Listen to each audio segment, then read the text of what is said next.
teman-teman, saya Farnhita Kasanakeng. Saat ini saya akan menyelesaikan permasalahan tentang program linear yang bertemakan COVID-19 atau yang orang-orang katakan sekarang itu virus corona. Nah, dalam permasalahan ini saya akan menyelesaikannya menggunakan 3 metode, yaitu metode grafik, metode garis lidik, dan metode simplex. Dalam permasalahan ini, saya sudah menyediakan satu masalah dalam bentuk cerita. Teman-teman bisa melihat sendiri apa yang menjadi permasalahannya. Dalam mengatasi penyebaran virus corona yang terjadi di beberapa negara, Cina memesan vaksin dari Indonesia dengan jumlah 300 vaksin untuk orang dewasa dan 180 vaksin untuk anak-anak. Indonesia menggerakkan 2 laboratorium, yaitu lab di Bandung dan di Jakarta, di mana dalam proses pembuatan vaksin tersebut, lab di Bandung menghasilkan 30 vaksin orang dewasa, 15 vaksin untuk anak-anak, dan memperoleh keuntungan sebesar 3 juta per hari. Sedangkan lab di Jakarta menghasilkan 12 vaksin untuk orang dewasa dan 12 vaksin untuk anak-anak dengan keuntungan sebesar 2.500.000 per hari. Dalam mencegah krisis ekonomi yang terjadi di Indonesia akibat corona, pihak pemerintah dan Dinas Kesehatan Republik Indonesia memaksimalkan keuntungan dari penjualan vaksin tersebut. Tentukan berapa masing-masing vaksin yang harus diproduksi untuk memaksimalkan keuntungan. Kita langsung masuk saja ke dalam metode yang pertama. Nah, di sini saya sudah menyediakan tabel untuk memisahkan laboratorium, jenis vaksin, penghasilan, dan vaksin yang diperlukan agar mempermudah kita menyelesaikan metode grafik ini. Nah, di sini saya misalkan lab Bandung itu sebagai X dan lab Jakarta itu sebagai Y. Nah, dari tabel di atas, kita dapat menyimpulkan fungsi tujuan dan fungsi kendala. Nah, fungsi tujuannya yaitu maksimum Z sama dengan 3 juta X tambah 2 juta 500 Y. Sedangkan fungsi kendalanya yaitu 30X tambah 15Y kurang dari 30. Sedangkan fungsi kendala yang kedua yaitu 2X tambah 12Y kurang dari 180. X, Y lebih dari 0. Nah, kita masuk dalam penyelesaian menggunakan titik koordinat. Di atas kita sudah menemukan fungsi tujuan dan fungsi kendala. Untuk mencari titik koordinat, maka kita menyederhanakan fungsi-fungsi kendala yang ada. Nah, di sini ada fungsi kendala pertama dan kedua, maka kita harus menyederhanakan fungsi-fungsi kendala tersebut. Di sini ada fungsi kendala yang pertama yaitu 30X tambah 15Y kurang dari 300. Nah, disederhanakan menjadi 2X tambah Y kurang dari 20. Sedangkan fungsi yang kendala yang kedua yaitu 12X tambah 12Y kurang dari 180. Disederhanakan menjadi X tambah Y kurang dari 15. Sedangkan X, Y lebih dari 0. Kita telah mendapatkan fungsi dan tujuan fungsi kendala. Sekarang kita gambarkan daerah penyelesaiannya. Nah, untuk menentukan daerah penyelesaian, kita harus menentukan titik potong pada sumbu X dan Y. Pada sumbu X dan Y, maka kita harus menentukan, dalam kendala yang pertama, kita harus menentukan sumbu X dan Y. Maka di sini kita ketahui bersama bahwa kendala yang pertama yaitu 2X tambah Y sama dengan 20. Nah, untuk mencari sumbu X, maka kita misalkan Y sebagai 0, sehingga 2X sama dengan 20. X sama dengan 20 per 2, maka nilai X sama dengan 10. Begitu juga dengan nilai Y, maka kita misalkan X itu sebagai 0, sehingga 2X tambah Y sama dengan 20. Karena nilai X adalah 0, maka 2 kali 0, 0, tambah Y sama dengan 20, sehingga nilai Y sama dengan 20. Maka kita dapat menyimpulkan atau dapat grafik seperti di samping ini. Titik X dan titik Y. Kemudian pada kendala yang kedua. Kendala yang kedua yaitu X tambah Y sama dengan 15. Nah, untuk mencari titik potong sumbu X, maka kita harus memisalkan Y sama dengan 0. Sehingga X tambah 0 sama dengan 15, maka nilai X sama dengan 15. Untuk menentukan sumbu Y, maka X 0, sehingga X tambah Y sama dengan 15. Karena X 0, maka Y sama dengan 15. Maka bentuk grafik adalah seperti di samping. Nah, ini adalah gabungan antara kendala yang pertama dan kendala yang kedua. Ini adalah gambar grafik kendala yang pertama dan kedua, sehingga membentuk perpotongan pada titik C. Nah, untuk mencari nilai titik C, maka didapat dari metode substitusi dari kendala yang pertama dan kendala yang kedua. Kita ketahui bersama bahwa kendala yang pertama yaitu 2X tambah Y sama dengan 20. Sedangkan kendala yang kedua, X tambah Y sama dengan 15. Kita substitusikan nilai itu, maka dihasilkan X sama dengan 15. Substitusikan nilai X ke salah satu persamaan. Karena di sini kita bisa mengambil persamaan pertama atau persamaan kedua. Nah, di sini saya mengambil persamaan yang pertama, yaitu 2X tambah Y sama dengan 20. Maka, karena X itu sama dengan 5, jadi dia 2 kali 5 tambah Y sama dengan 20. Sehingga 10 tambah Y sama dengan 20. Y sama dengan 20 kurang 10, maka hasil dari Y sama dengan 10. Dari sini kita sudah ketahui bahwa nilai X dan Y adalah 5,10. Ini adalah titik C. Diperoleh dari gambar grafik di atas, maka kita memperoleh 4 titik dengan fxy sama dengan 3 juta X tambah 2.500.Y. Nah, titik yang pertama yaitu titik 0. Teman-teman bisa lihat titik 0 yaitu titik yang ini, 0,0. 0,0 dikali dengan 3 juta karena X0 dikali 0 tambah 2.500.000 karena Y0 jadi seperti yang ada di bawah sini. Maka hasilnya 0. Nah, pada titik yang kedua yaitu titik A sama dengan 10,0. Yang ini, teman-teman bisa lihat titik A yaitu 10,0. Maka kita kalikan dengan 3 juta X tambah 2.500.Y, maka menghasilkan nilai 30 juta. Begitu seterusnya.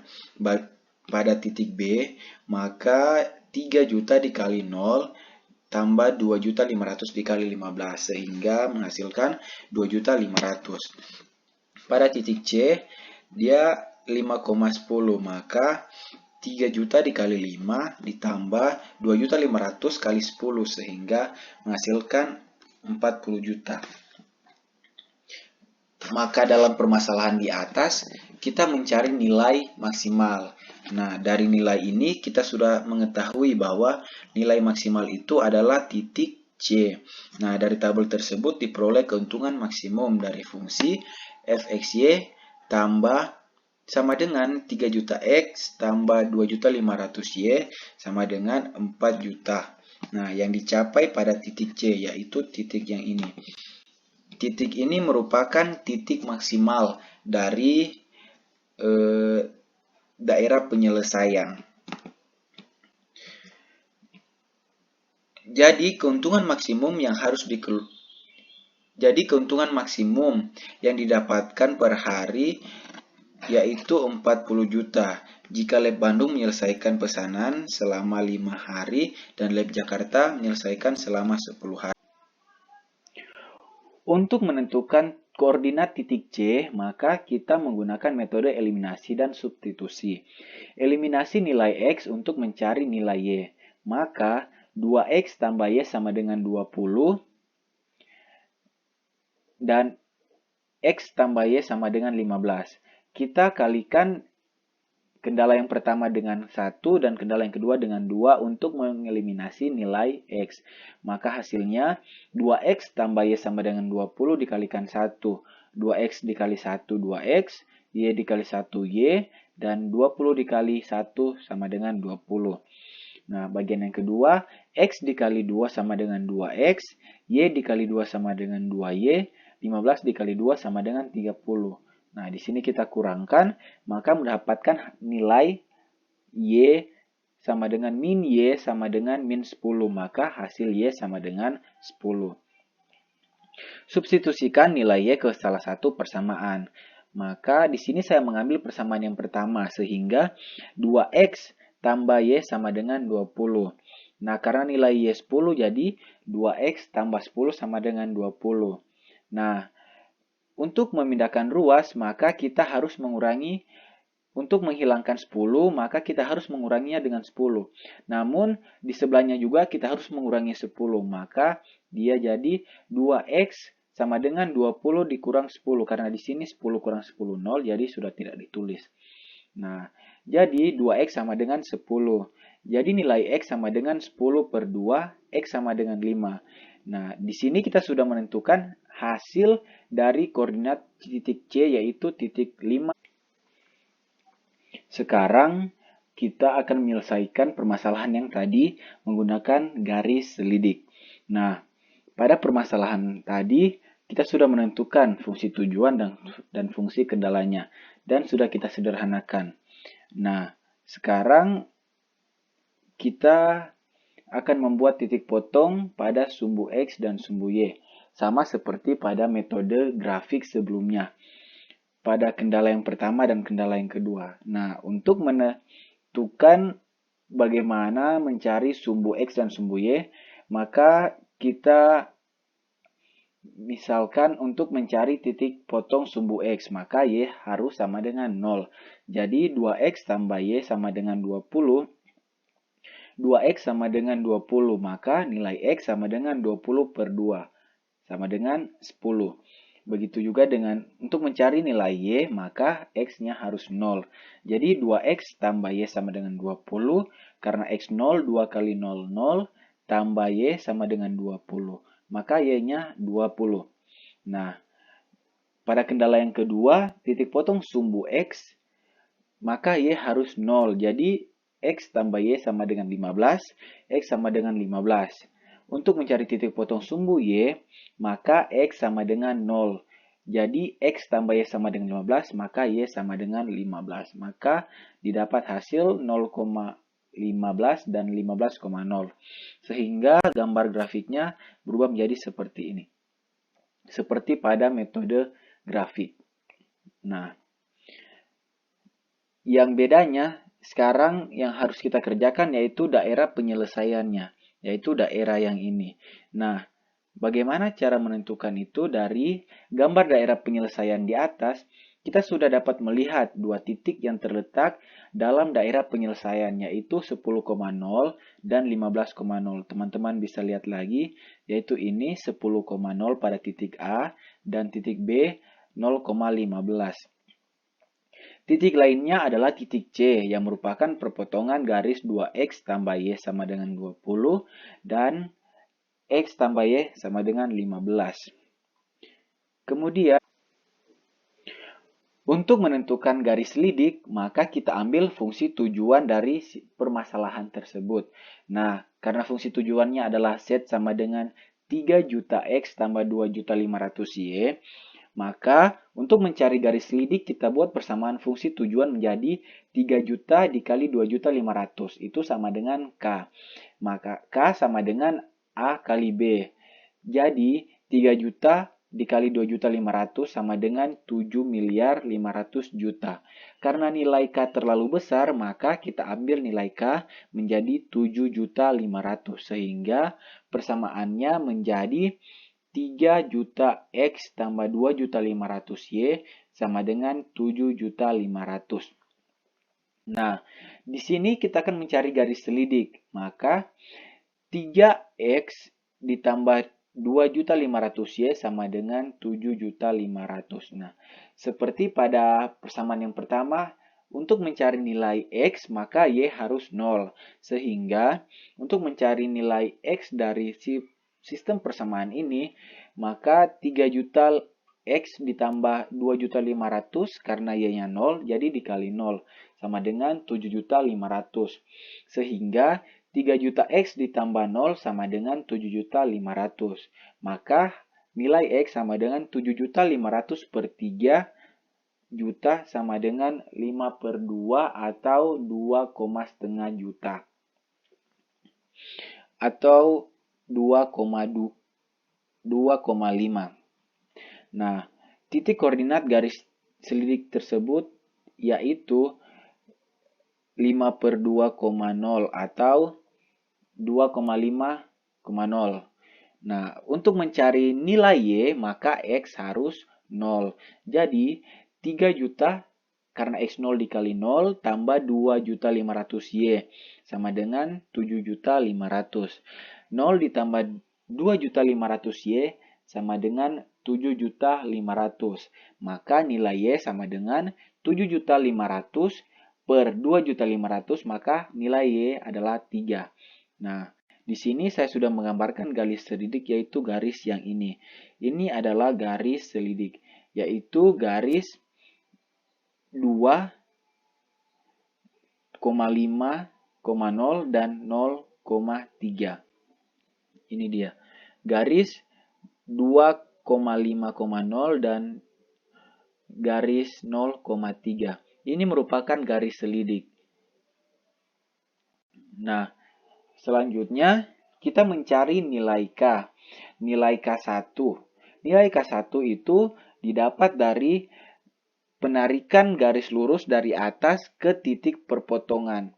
Ke titik perpotongan yang ada bisa kita lihat tadi yang ada di sini. Ini adalah titik-titiknya. Jadi kita garis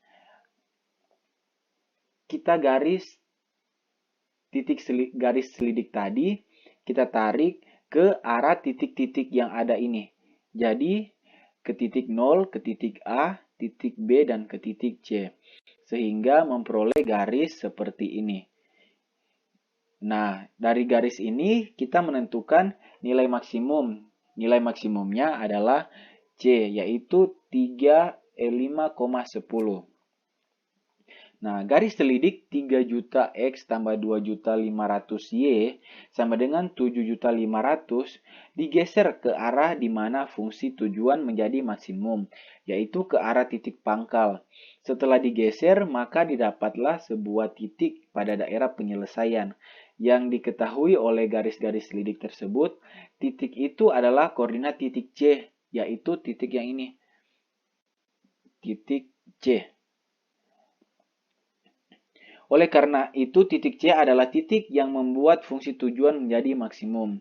Substitusikan nilai C sama dengan 5,10 ke fungsi tujuan. Maka 5,10 sama dengan 3 juta kali 5 ditambah 2 juta dikali 10 sama dengan 15 juta ditambah 25 juta, maka hasilnya 40 juta. Nah, kesimpulan dari metode garis selidik yaitu jadi dari uraian di atas dapat disimpulkan bahwa keuntungan maksimum untuk penjualan. Selanjutnya kita akan menyelesaikan permasalahan program linear di atas menggunakan metode simplex. Nah, di sini teman-teman bisa lihat ada tabel. Nah, tabel di sini bertujuan untuk memberikan gambaran tentang permasalahan tersebut. Nah, untuk menyelesaikan metode simplex, pertama kita harus misalkan laboratorium Bandung itu sama dengan X1, laboratorium Jakarta sama dengan X2. Maka kita peroleh fungsi tujuannya yaitu maksimum Z sama dengan 3 juta X1 tambah 2.500 X2. Sedangkan fungsi kendalanya yaitu 30 X1 ditambah 15 X2 kurang dari sama dengan 300. Dan 12 X1 tambah 12 X2 kurang dari sama dengan 180. X1, X2 lebih dari 0. Nah, di sini saya coba menyederhanakan fungsi tujuan dan fungsi kendalanya sehingga mempermudah kita dalam proses penyelesaian. Untuk fungsi tujuan, saya rubah menjadi maksimum Z sama dengan 30 X1 tambah 25 X2. Sedangkan fungsi kendalanya yaitu 2x1 tambah x2 kurang dari sama dengan 20, dan x1 tambah x2 kurang dari sama dengan 15. Nah, selanjutnya kita rubah fungsi tujuan dan fungsi kendala yang ada dalam bentuk kanonik. Kita rubah ke dalam bentuk kanonik. Nah, di sini bisa dilihat bahwa setnya yaitu sama dengan 30x1 tambah 25x2 ditambah 0s1 ditambah 0s2. Nah, di sini 0s1 dan 0s2 adalah suatu variabel tambahan. Kenapa dia tambah? Karena di sini kita mencari suatu variabel baru, nilai baru untuk memaksimumkan fungsi tujuan yang ada. Sehingga kendalanya juga ditambahkan dengan S1 dan S2, di mana untuk kendala S1 itu dia menjadi 2x1 tambah x2 tambah S1 kurang dari sama dengan 20. Dan kendala kedua menjadi x1 tambah x2 tambah S2 kurang dari sama dengan 15. Nah, di sini ada syarat untuk metode simplex, yaitu setiap variabelnya itu harus lebih dari atau sama dengan 0. Nah, sekarang kita perhatikan untuk fungsi tujuannya, yaitu set sama dengan 30x1 ditambah 25x2 ditambah 0s1 ditambah 0s2. Nah, kita bawa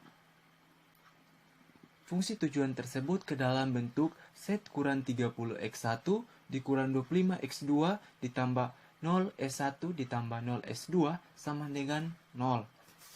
Nah, selanjutnya kita akan membuat tabel untuk menentukan variabel basis dan variabel non-basis. Nah, tabel di sini berisi tentang variabel-variabel atau nilai-nilai dari variabel tersebut. Nah, kita sudah ketahui bahwa di sini variabel basisnya adalah S1 dan S2, sedangkan variabel non-basisnya adalah X1 dan X2. Nah, untuk menentukan variabel masuk dan variabel keluar dari selanjutnya, kita akan menyelesaikan permasalahan program linear di atas menggunakan metode simplex.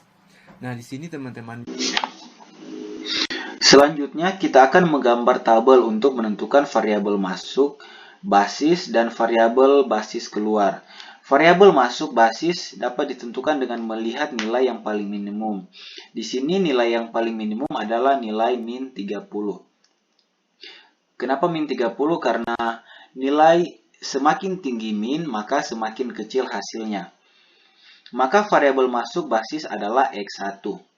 Selanjutnya, kita akan menentukan variabel basis keluar dengan cara menentukan rasionya.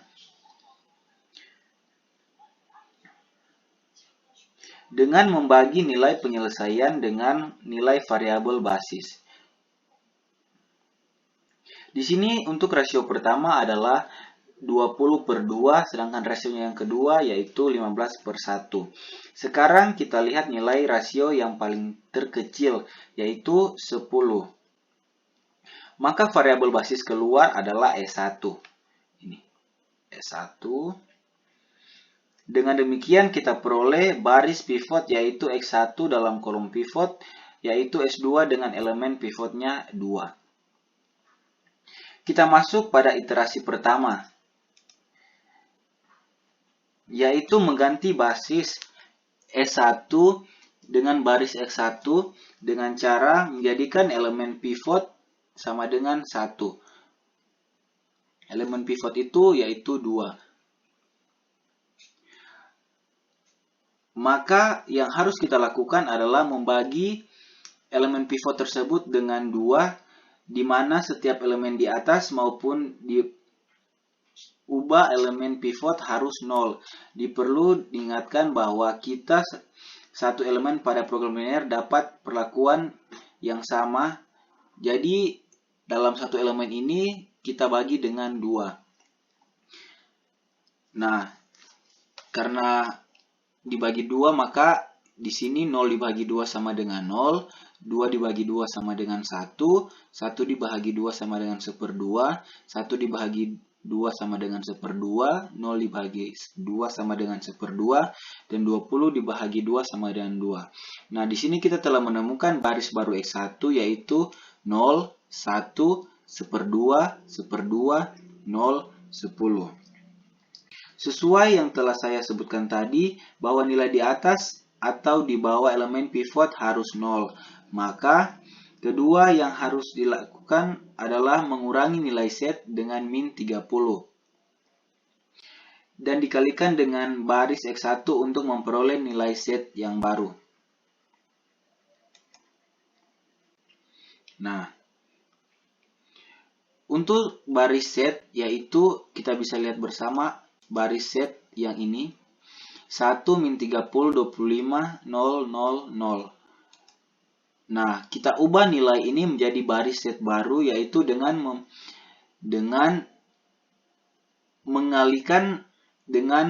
mengurangkan 30 dikali baris baru X1. Maka kita dapatkan hasil baris baru X1 yaitu 1 0 min 10 0 0 0. Nah, langkah ketiga yaitu kita harus lakukan adalah mengubah basis S2 dengan 1 dan dikalikan dengan baris baru X1 untuk memperoleh baris baru X2. Setelah kita menemukan baris baru S2 ini, maka elemen pivot menjadi 1 di elemen di atas dan di bawah elemen pivot menjadi 0. Maka diperoleh data sebagai berikut.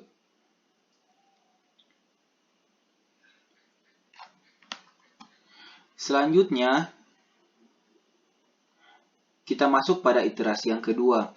Pertama, kita lakukan variabel masuk basis dan variabel keluar basis. Variabel keluar basis dapat dilakukan dengan melihat nilai Z yang paling minimum. Di sini kita lihat nilai Z yang paling minimum, yaitu nilai min 10. Karena nilai min 10 adalah nilai yang paling kecil. Nah, maka variabel masuk basis adalah X2.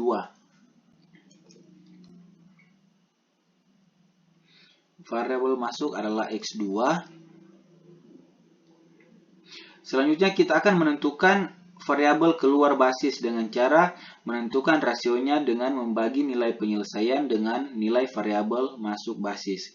Di sini untuk rasionya adalah 5/1, 15/1. Dengan demikian kita peroleh baris pivot yaitu X2 dan kolom pivot yaitu S2 dengan elemen pivot 1/2. Sekarang kita mengganti basis S2 dengan baris baru X2 dengan cara menjadikan elemen pivot 1, maka kita harus lakukan adalah membagi dengan 1/2, di mana setiap elemen di atas maupun di bawah elemen pivot harus 0. Perlu diingatkan bahwa kita satu elemen pada program linear dapat perlakuan yang sama. Maka satu elemen dibagi dengan 1/2, maka semua elemen dibagi dengan 2. Sehingga mendapat nilai di bawah ini. S2, 0 dibagi 1/2, 0, 0 dibagi 1/2, 0, 1/2 dibagi 1/2, 1, min 1/2 dibagi 1/2, min 1, 1 dibagi min 1/2, 1/2, dan 5 dibagi 1/2 sama dengan 0, 10. Dengan demikian, kita sudah menemukan baris baru X2. Nah, kedua yang harus kita lakukan adalah mengurangi nilai Z dengan 10 dan dikalikan dengan baris baru X2, baris baru Z untuk memperoleh baris baru Z. Nah, langkah ketiga yaitu kita harus lakukan mengurangi basis X1 dengan 1/2 dan dikalikan dengan baris baru X2 untuk memperoleh baris baru X1.